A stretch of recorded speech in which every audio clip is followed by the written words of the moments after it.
মিরপুরে স্পিন দিয়ে ক্যারিবিয়ানদের ঘায়েল করা হবে, ম্যাচ জেতা হবে, সিরিজ হোয়াইট ওয়াশ করা হবে, র্যাঙ্কিংয়ে এক ধাপ উপরে উঠে বিশ্বকাপে সরাসরি খেলার সুযোগ করা হবে, উল্লাস করা হবে। এমন স্বপ্ন সিরিজ শুরুর আগে দেখেছিল টাইগার টিম ম্যানেজমেন্ট এবং হয়তো আপনিও।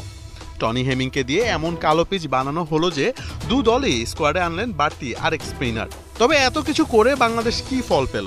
পরের জন্য গর্ত করে নিজেরাই পড়ে গেছেন সেই গর্তে।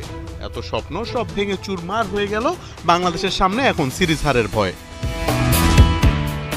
দ্বিতীয় ওয়ানডেতে অনেক ক্ষেত্রেই টিম ম্যানেজমেন্টের গেম প্ল্যানে অনেক ঘাটতি দেখা গেছে। এছাড়া নিজেদের মধ্যে বোঝাপড়াও ছিল বেশ দুর্বল।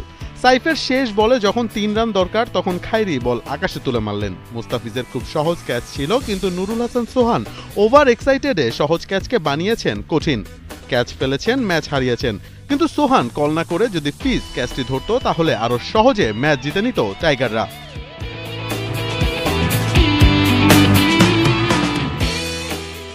ম্যাচে যখন বাংলাদেশের 200 রান তোলাও ভাবা হচ্ছিল অসম্ভব, ঠিক তখনই খেলার মোড় ঘুরিয়ে দেন রিশাদ হোসেন।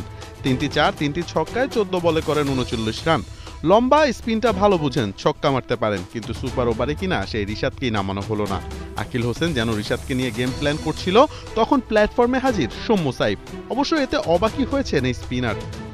আমি অবাক হয়েছি রিশাদকে না দেখে। আমি বলতে চাচ্ছি ম্যাচে সেই তো সবচেয়ে বেশি ঝড় তুলেছে, কিন্তু সে আপনার সুপার ওভারে নেই, যেখানে সে কিনা মাঠের ছোট প্রান্তে মারার সুযোগ পেত। মূল ম্যাচেও 2টি ছক্কা মেরেছে সেদিকে। সে অল্প কয়েকজন ব্যাটারদের মধ্যে একজন ছিল যে কিনা পাওয়ার হিটিং করতে পারছিল, কিন্তু তারা তাকে নামায়নি। আমাদের জন্যই ভালো।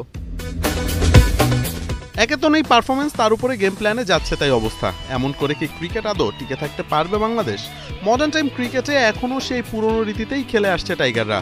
এমন যদি চলতে থাকে তবে আর যাই হোক ক্রিকেটের উন্নতি হবে না এবং জয় আসবে না। এছাড়া এমন উইকেটে খেলে কতটা উপকৃত হচ্ছে মিরাজরা তাও বড় প্রশ্ন। কালো পিচ বানিয়ে হারার চেয়ে স্পোর্টিং উইকেটে হারলে হয়তো লজ্জাটা কম পেত মিরাজের দল।